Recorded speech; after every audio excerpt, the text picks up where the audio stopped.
Integral है आपका 0 to 1 x e की पावर x dx। तो इसको इंटीग्रेट करना है हमको, इक्वल टू 1 आपका जो है इसको प्रूव करना है। तो 0 to 1 x इंटू ई के पावर x dx, इसकी वैल्यू हमको निकाल के दिखानी है कि इसकी वैल्यू 1 है। तो दो फलन का गुणनफल हम लोग जानते हैं कि दो फलन का गुणनफल का जो इंटीग्रल का फार्मूला होता है, अगर first function into second function का जो इंटीग्रल होता है इसका formula, this equal to first function into integral of second function minus integral of second function into differentiation of first function और इस पूरे का होल का इंटीग्रल dx। और फर्स्ट फंक्शन और सेकंड फंक्शन हम लोग आइलेट के आधार पर मानते हैं। आइलेट में inverse, log, algebraic, trigonometric, exponential, तो जिसमें जो पहले मिल जाता है वो हमारा फर्स्ट फंक्शन हो जाता है। तो इसमें इनवर्स है, नहीं है, लॉगरिथमिक है, नहीं है, अलजेब्रिक फंक्शन है, तो यही हमारा फर्स्ट फंक्शन हो गया और e के पावर x हो गया हमारा सेकेंड फंक्शन। तो 0 to 1 x इंटू ई के power x dx equal to first function यानी आपका x into integral of second function minus integral of second function into differentiation of first function और इसका whole का इंटीग्रल dx। और limit तो finally हम लोग लगा ही देंगे 0 to 1। तो this equal to x into e के पावर x का इंटीग्रल e के पावर x हो गया और e के पावर x का इंटीग्रल e के पावर x का डिफ्रेंशिएशन 1 dx 0 to 1। तो this equal to x into e के पावर x माइनस ई के पावर x का इंटीग्रल e के पावर x हो गया और 0 to 1 लिमिट रख देंगे। तो x की वैल्यू जब 1 लिमिट रखेंगे तो 1 इंटू ई के पावर 1 माइनस ई के पावर 1, ये हो गया 1, और जब 0 रखेंगे तो 0 इंटू ई के पावर 0 माइनस ई के पावर 0। तो दिस इक्वल टू ये हो गया e माइनस ई 0 हो गया और 0 माइनस 0 ई के पावर 0 की वैल्यू 1, किसी के पावर 0 की वैल्यू 1 होती है, तो ये आ गया प्लस 1। तो ये हमारा प्रूव हो गया कि 0 to 1 x इंटू ई के पावर x dx की वैल्यू 1 आ गई। अगला क्वेश्चन है हमारा 36 नंबर, देखिए -1 to 1 x के पावर 17 इंटू कॉस के power 4x dx equal to 0, इसको हमको प्रूव करना है। तो एक फार्मूला हमको पता है कि अगर हमारा -a to a integral fx dx equal to 0 होता है, कब? जब हमारा fx जो है विषम फलन होता है, जब fx विषम फलन है। जब विषम फलन fx है तो -a to a इंटीग्रेट करेंगे तो उसकी वैल्यू 0 होती है। और विषम फलन का मतलब क्या होता है?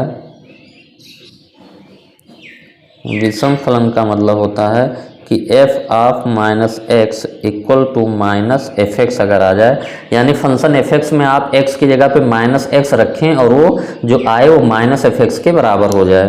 तो अब हम लोग यहाँ पे जो हमारा fx जो दिया है इसको चेक करते हैं कि ये सम है कि विषम है। तो fx इक्वल टू x के पावर 17 cos के पावर 4x, तो x के प्लेस पे अगर हम लोग -x पुट करें तो f of -x equal to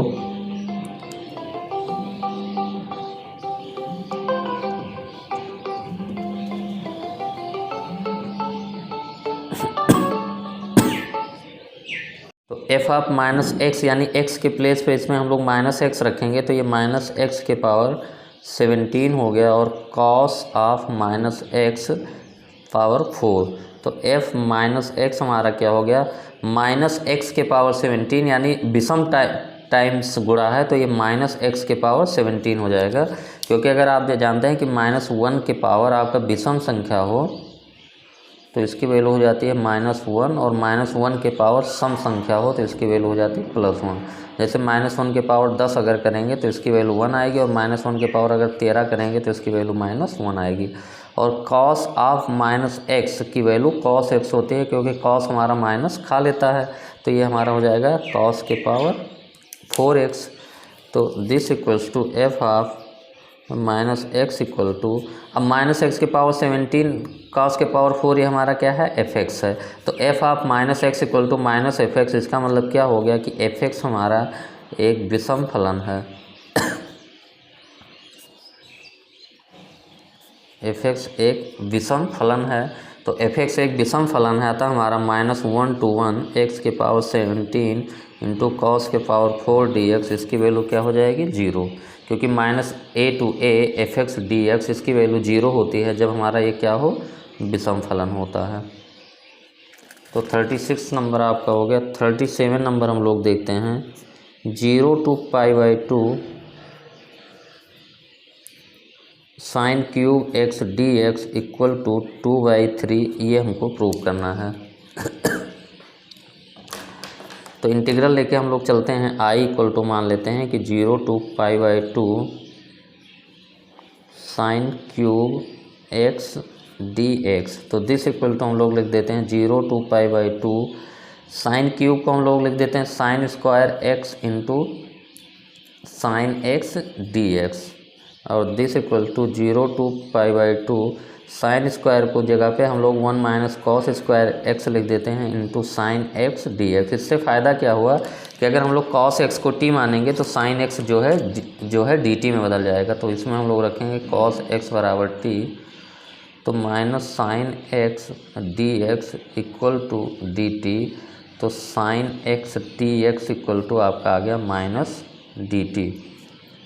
अब हम लोग लिमिट भी चेंज कर लेते हैं, x की लिमिट हमारी लोअर लिमिट क्या है 0, अपर लिमिट है π/2, और t हमारा क्या है cos x के बराबर है, तो जब x की वैल्यू 0 होगी तो t की वैल्यू क्या होगी cos 0 की वैल्यू 1, और जब x की वैल्यू π/2 होगी तो t की वैल्यू cos π/2 यानी 0। तो लिमिट हमारा क्या हो गया अपर लिमिट हमारा, लोअर लिमिट हमारा क्या हो गया 1 और अपर लिमिट हो गया 0, तो 1 माइनस टी स्क्वायर और साइन एक्स डी एक्स की जगह पे माइनस डी टी, तो दिस इक्वल्स टू 1 to 0, ये हो गया T square minus 1, D T minus से गुणा कर दिए तो इंटीग्रल करेंगे तो t³ माइनस टी, और लिमिट हमारा हो गया 1 से 0। तो अपर लिमिट रखेंगे पहले 0, तो 0³/3 माइनस 0 हो गया, और -1 रखेंगे तो 1³/3 माइनस 1, तो this equals to -1/3 minus 1, minus ये हो जाएगा -2/3, ये आंसर हमारा आ गया +2/3। 38 नंबर हम लोग देखते हैं, 0 to π/4 2 tan³ x d x equals to 1 minus log 2, ये हमको लाना है।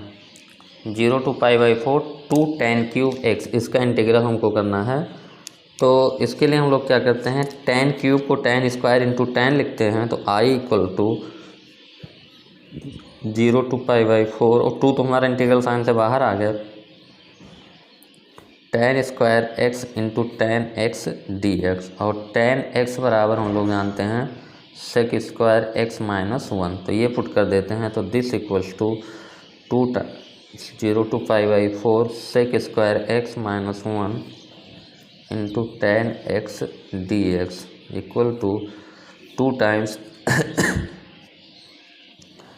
अब मल्टीप्लाई अगर हम लोग कर दें तो 0 to π/4 sec square x into tan x minus tan x d x, तो इसको अलग कर लेते हैं और 2 के बाहर बड़ा ब्रैकेट लगा देते हैं, 0 to π/4 d x sec square x into tan x d x हो गया और tan एक्स हो गया। अब इसमें जो पहले इंटीग्रल पे हम लोग पहले इंटीग्रल करने के लिए tan x इक्वल टू टी मानेंगे, तो sec square x d x बराबर डी टी हो जाएगा, और लिमिट भी चेंज कर लेते हैं। तो इसमें tan x इक्वल टू हम लोग टी मानेंगे, तो x की लिमिट हमारी क्या है, लोअर लिमिट 0 अपर लिमिट π/4, तो t हमारा जो है ये tan x है, इसकी लिमिट देखते हैं क्या हो जाएगी। तो जब x बराबर 0 तो t की वैल्यू tan 0 इक्वल टू 0, और जो इसकी वैल्यू π/4 तो इसकी वैल्यू tan π/4 इक्वल टू 1, तो लिमिट हमारी 0 to 1 हो गई। तो पहले वाले की लिमिट हो गई हमारी 0 to 1, और tan x बराबर t, तो सेक स्क्वायर डी एक्स बराबर डी टी, तो t डी टी हो गया, और माइनस ये 0 to π/4 tan x है, तो tan x का जो इंटीग्रल होता है tan x d x equals to minus log mod cos x. तो ये minus log mod cos x होगा तो माइनस माइनस प्लस हो जाएगा, तो लॉग कॉस एक्स का मॉडुलस, और इसका लिमिट हमारा होगा 0 to π/4। This equals to 2 times, अभी हो गया t²/2, इसमें लिमिट रखेंगे 0 to 1 और plus log mod cos x, इसकी लिमिट है हमारा 0 to π/4। ये हम लोगों ने लिमिट जो है ये सॉल्व किया है, चेंज किया है। तो दिस इक्वल टू 1 रखेंगे तो 2 इंटू ये 1/2 हो जाएगा, और 0 रखेंगे तो 0 हो जाएगा, प्लस लॉग मॉड एक्स की वैल्यू जब π/4 रखेंगे तो cos π/4 minus log mod cos 0।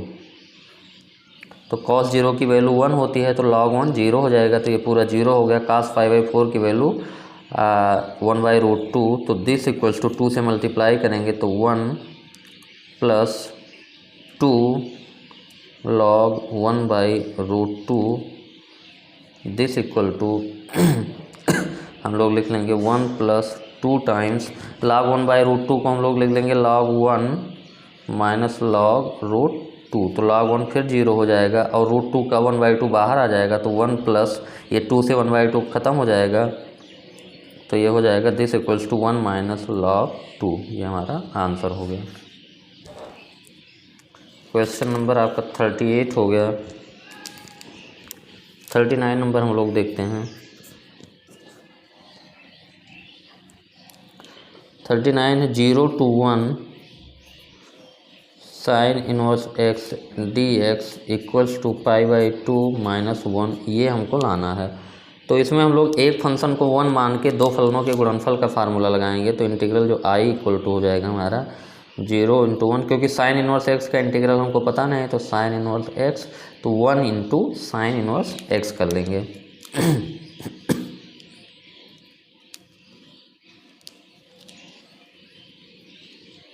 तो इसमें आई लेट के हिसाब से हमारा फर्स्ट फंक्शन क्या हो जाएगा, आई लेट के हिसाब से इन्वर्स हमारा है, तो ये साइन इन्वर्स एक्स हमारा फर्स्ट फंक्शन हो गया, और 1 हमारा सेकंड फंक्शन हो गया। और फार्मूला क्या होता है, first function into second function का integral, first function into integral of second function minus integral of second function into differential of first function, और इस पूरे होल का इंटीग्रल।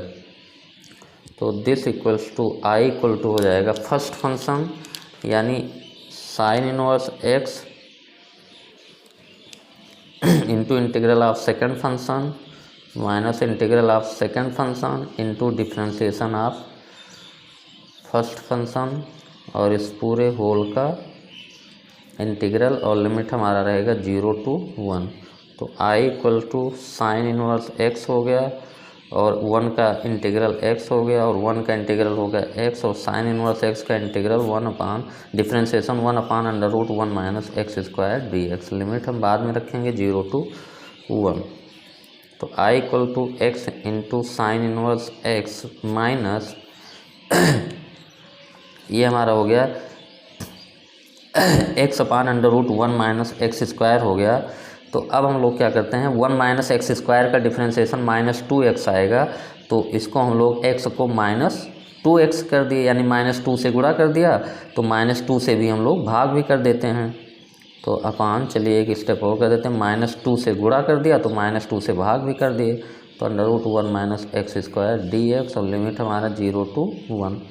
ये क्यों किया हम लोगों ने, क्योंकि हमको √1 माइनस x² को जब t मानेंगे तो 1 माइनस x² को जब t मानेंगे तो इसका डिफरेंशिएशन -2x dx बराबर dt हो जाएगा। तो इसको x था, इसको -2x बनाने के लिए -2 से गुणा ऊपर नीचे कर दिए। तो this equal to I equal to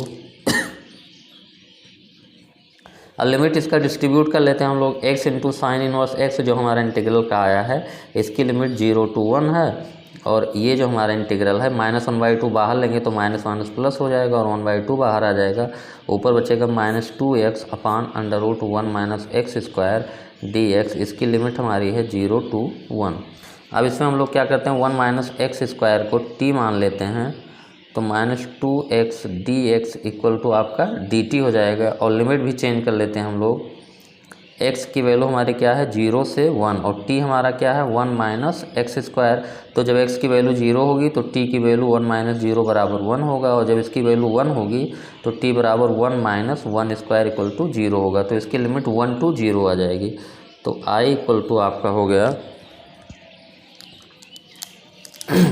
x into sine inverse x में जब x की वैल्यू 1 रखेंगे तो 1 इंटू साइन इनवर्स 1, और बाकी जब 0 रखेंगे तो ये 0 आ जाएगा, प्लस 1/2। और लिमिट हमारा ये 1 से 0 चेंज हो गया, ये लोअर लिमिट है क्योंकि 0 पे हमारा ये लिमिट कितना आया है 1। तो 1 to 0, और ये हमारा ऊपर हो गया dt अपॉन रूट t। तो सिंपली दिस इक्वल्स टू हमारा 1 into sine inverse 1। Sine inverse 1 का मतलब कि साइन कितने एंगल की वैल्यू 1 होती है तो π/2 की वैल्यू 1 होती है, तो साइन इनवर्स 1 की वैल्यू π/2 हो गया, और प्लस 1/2, और t के पावर -1/2 का इंटीग्रल हो जाएगा t के पावर -1/2 प्लस 1, यानी t के पावर 1/2 अपॉन 1/2। तो 2 हमारा बाहर चला गया, और लिमिट इसमें 1 to 0। तो दिस इक्वल्स टू π/2 प्लस ये हो गया 1। अब 0 to 1 जब लिमिट रखेंगे तो इसकी वैल्यू क्या आ जाएगी, ये 2 से 2 तो ख़त्म हो गया, तो 0 जब रखेंगे तो इसकी वैल्यू 0, और 1 रखेंगे तो 1। तो this equals to π/2 minus 1। Final answer हमारा हो गया।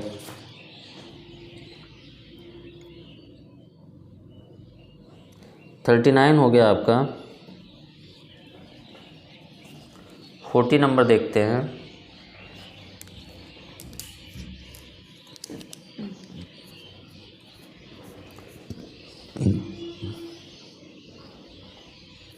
चालीस नंबर है 0 to 1 e के पावर 2 माइनस 3x dx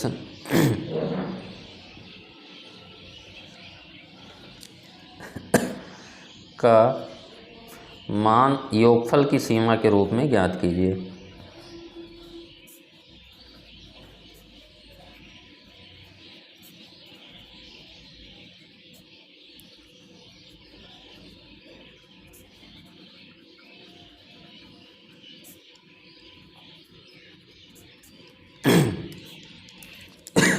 तो सिंपली हम लोग का जो योगफल की सीमा का फार्मूला है a to b fx dx। अगर आपका योगफल की सीमा के रूप में निकालना हो तो दिस इक्वल्स टू होता है b minus a times limit n tends to infinity, और बाहर रहता है 1/n, और ये fa plus plus h plus fa plus 2h plus dot dot dot, last वाला होता है f ऑफ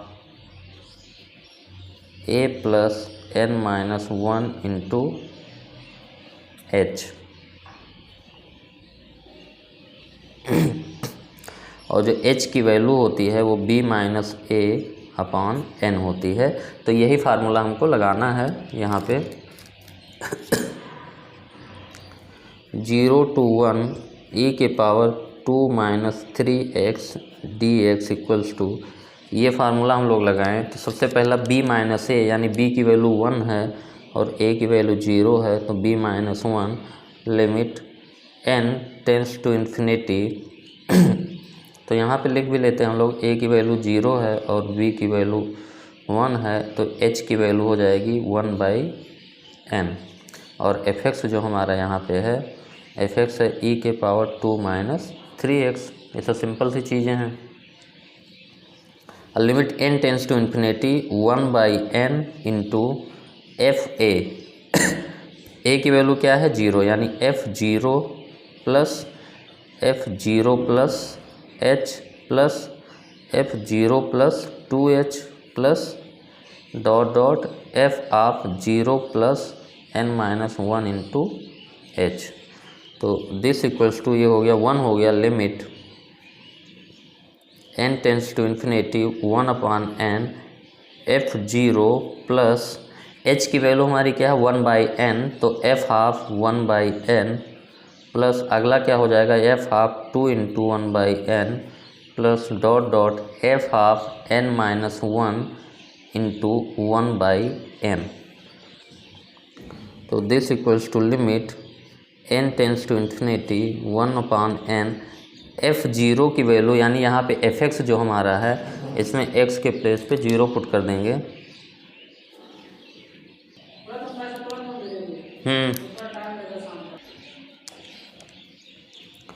तो f0 यानी x की जगह पे जब 0 इसमें रखेंगे तो e के पावर 2 माइनस 3 इंटू 0 यानी e के पावर 2 हो जाएगा, प्लस x की जगह पे यहाँ पे हम जब 1/n रखेंगे तो e के पावर 2 माइनस 3/n हो जाएगा, प्लस 2/n रखेंगे तो e के पावर 2 माइनस 3 इंटू 2/n हो जाएगा, प्लस डॉट डॉट जब x की जगह पे हम लोग ये रखेंगे तो ये इसकी वैल्यू हो जाएगी e के power 2 minus 3 into n minus 1/n। तो this equals to limit n tends to infinity 1/n। अभी हमारा हो गया पहला टर्म हो गया ई स्क्वायर और अगला टर्म हो गया ई स्क्वायर इंटू ई के पावर माइनस 3/n। अगला टर्म हो गया ई स्क्वायर इंटू ई के power minus 3 into 2/n plus dot dot last वाला टर्म हो गया ई के पावर 2 स्क्वायर इन के power 3 into n minus 1/n। क्योंकि यहाँ पे आपका अगर a के पावर ऐसा हो कि a के पावर x माइनस वाई तो इसको आप लोग लिख सकते हैं a के पावर x इंटू a के पावर माइनस वाई। तो e के पावर 2 माइनस 3n को हमने लिख दिया e के पावर 2 इंटू ई के power minus 3/n। 2 minus 3 into 2/n को e के पावर 2 को अलग कर लिया। अब यहाँ से हमारा हो गया limit n tends to infinity 1/n। अब ई स्क्वायर देखिए सबसे कॉमन है तो पहले वाले टर्म में 1 मिला, अगले में माइनस 3/n, अगले में माइनस 2 इंटू 3/n मिलेगा और लास्ट वाले में मिलेगा n minus 1 into minus 3/n। तो ये टोटल हमारे कितने टर्म रहते हैं? n टर्म रहते हैं। अब इसी की वैल्यू निकाल लें, सिंपली हमारा काम हो जाएगा। तो this equals to limit n tends to infinity 1/n e square और ब्रैकेट में 1 प्लस ई के power minus 3/n plus e के power 2 into minus 3/n plus dot dot e के power n minus 1 into minus 3/n। तो total n term है। अब इसकी value हम लोग अलग से निकाल लेते हैं। सम जो हमारा है ये 1 प्लस ई के power minus 3/n plus e के power minus 2 into 3/n plus dot dot e के power minus n minus 1 into 3/n। तो इसमें टोटल हमको पता है कि इसमें n टर्म है n टर्म है। और ये हमारा देखिए अगर गुणोत्तर श्रेणी है, क्योंकि इसका अनुपात इसके साथ लीजिए तो ई के पावर माइनस 3/n अपान 1 ये कितना आ गया ई के पावर माइनस 3/n। अब इसका अनुपात इसके साथ लीजिए तो ई के पावर माइनस 2 इंटू 3/n अपान ई के पावर माइनस 3/n। तो ये ऊपर जाएगा तो ई के power minus 2 into 3/n plus 3/n। तो दिस इक्वल्स टू ई के पावर माइनस 3/n आ गया। तो इसमें सार अनुपात जो है बराबर आ रहा है। इसका जो अनुपात इसके साथ, इसका अनुपात इसके साथ और इसी के साथ आ रहा है। तो ये हमारा गुणोत्तर श्रेणी है। और गुणोत्तर श्रेणी यानी a plus AR plus dot dot गुणोत्तर श्रेणी जिसका प्रथम पद a है और सार अनुपात r है, इसके जो n पदों का योग होता है s equal to a into r to the power n minus 1 upon r minus 1, जहाँ a हमारा होता है गुणोत्तर श्रेणी का प्रथम पद और r हमारा होता है सार अनुपात और n होती है पदों की संख्या। तो इसका जो सम हो जाएगा, इसका अगर आप सम करें तो a यहाँ पे हम लोग चलिए a देख लेते हैं। जो प्रथम पद a हमारा क्या है, यहाँ पे 1 है और जो r सार अनुपात है e के पावर माइनस 3/n है और पदों की संख्या n है। तो जो सम हो जाएगा a इंटू यानी 1 इंटू r यानी e के पावर माइनस 3/n के पावर n माइनस 1 अपान r माइनस 1। तो दिस इक्वल टू e के power minus 3/n into n हो जाएगा माइनस 1 अपान r माइनस 1 क्योंकि a के पावर x के होल पावर y हो तो a के पावर x इंटू वाई हो जाता है हमारा फार्मूला। तो उस हिसाब से e के पावर -3/n के होल पावर n, तो e के पावर -3/n इंटू n हो गया, तो n कैंसिल हो गया, तो दिस इक्वल्स टू e के पावर -3 - 1 अपॉन r की वैल्यू भी रख देते हैं, r हमारा यही e के पावर -3/n - 1। तो ये जब सम की वैल्यू एक बार ही हमको पता चल गई, तो हमारा जो वैल्यू था limit n tends to infinity 1/n, और ये e स्क्वायर हमारा पहले से मौजूद था। अब जो सम की वैल्यू ये आई है, ये e के पावर -3 - 1 अपॉन e के पावर -3/n - 1। अब इसमें हम लोग लिमिट जो है सॉल्व कर लेंगे।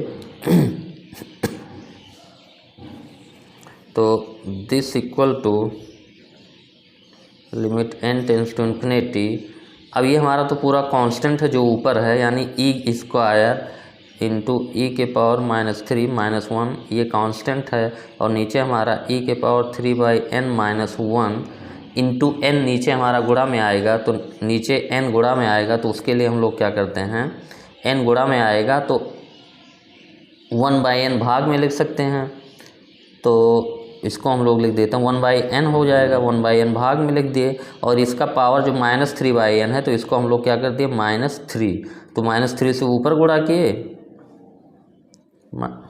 चलिए एक स्टेप आगे देख लेते हैं,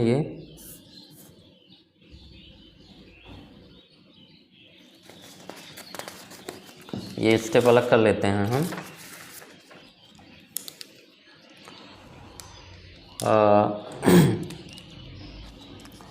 limit n tends to infinity 1/n, और ये हमारा है e स्क्वायर इंटू e के पावर -3 - 1 अपॉन e के पावर -3/n - 1। तो इसमें हम लोग एक फार्मूला यूज करेंगे कि limit x tending to 0 e के पावर x -1 अपॉन x, इसकी वैल्यू क्या होती है 1। अब इसको जनरल भी हम लोग कर सकते हैं, limit x tending to 0 e के पावर fx -1 अपॉन fx, इसकी वैल्यू भी 1 होती है। बस हमारा कंडीशन ये होना चाहिए कि x टेंडिंग टू 0 पे जो आपका limit x tending to 0 fx, इसकी वैल्यू क्या होनी चाहिए 0 होनी चाहिए, यानी x e के पावर fx हो सकता है, और नीचे जो है अगर यहाँ पे fx है तो नीचे भी क्या होना चाहिए fx होना चाहिए, तो e के पावर fx -1 अपॉन fx, लेकिन x टेंडिंग टू 0 पे fx की वैल्यू 0 होनी चाहिए बस। तो इसकी वैल्यू देखिए हम लोग इसको सॉल्व करने के लिए n टेंस टू इन्फिनिटी, तो ऊपर वाला तो हमारा कांस्टेंट है e स्क्वायर इंटू ई के पावर -3 - 1, और नीचे हमारा है e के पावर -3/n - 1, तो नीचे हमारा n आ गया गुणा में। This equals to limit n tends to infinity e square into e के पावर -3 - 1, इसकी तो कोई बात ही नहीं है। अब e के पावर -3/n - 1, और n जो हमारा गुणा में था, तो 1/n हम लोग भाग में कर सकते हैं, आराम से कर सकते हैं। अब हमारा यहाँ पावर -3/n है, तो इसमें हम लोग -3 से गुणा कर दिए और -3 से भाग कर दिए, तो this equals to e square into e के पावर -3 - 1, तो लिमिट से बाहर हो गया, और limit n tends to infinity 1 upon ही हो जाएगा e के पावर -3/n - 1 अपान -3/n, और यहाँ पे जो नीचे हमारा -3 था 1 अपान -3, ये यहाँ जाके क्या हो जाएगा ऊपर -3 गुणा में चला जाएगा। ये देखिए यहाँ पे जो आपका -3 से ऊपर नीचे, तो 1 अपान -3, तो ऊपर जाएगा तो इससे गुणा में हो जाएगा, तो इसकी वैल्यू e के पावर fx -1 अपान fx, इसकी वैल्यू हो गई 1, और ये -3 नीचे बचा है, तो this equals to e square into e के पावर -3 - 1 अपान 1 अपान -3 बचा है, तो ये अपान -3, तो दिस इक्वल टू आपका सिंपल ही हो गया, ये ई स्क्वायर इंटू ई के पावर -3, इसकी वैल्यू हो जाएगी this equals to e square into e के power -3 minus e square upon -3, तो ये हो गया ई के पावर -1 हो गया, तो ये हो जाएगा ई स्क्वायर माइनस से मल्टीप्लाई कर देंगे ऊपर नीचे तो ई स्क्वायर वाला टर्म प्लस हो गया, ये भी प्लस हो जाएगा, और माइनस यहाँ से बचेगा हमारा ई स्क्वायर माइनस ई अपॉन 3, ये ई के पावर -1 होगा, सॉरी ई स्क्वायर, क्योंकि ई के पावर 2 प्लस -3 तो ई के पावर -1, और माइनस से गुणा करेंगे तो ये माइनस हो जाएगा, ये plus E square minus e के पावर -1/3, यानी ई स्क्वायर -1/e, इसको ऐसे लिख सकते हैं ई स्क्वायर -1/e इंटू 1/3, यानी this equal to 1/3 times e square -1/e।